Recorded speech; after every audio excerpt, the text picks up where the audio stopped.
It's raining in Yokohama, Japan. Chill and cold. Wow.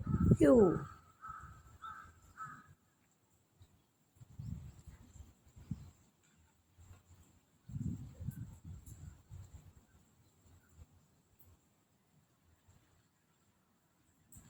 It's our day 6 in home quarantine today.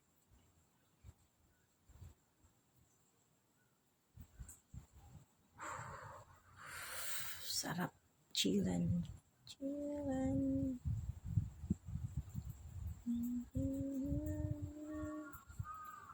There are crows flying.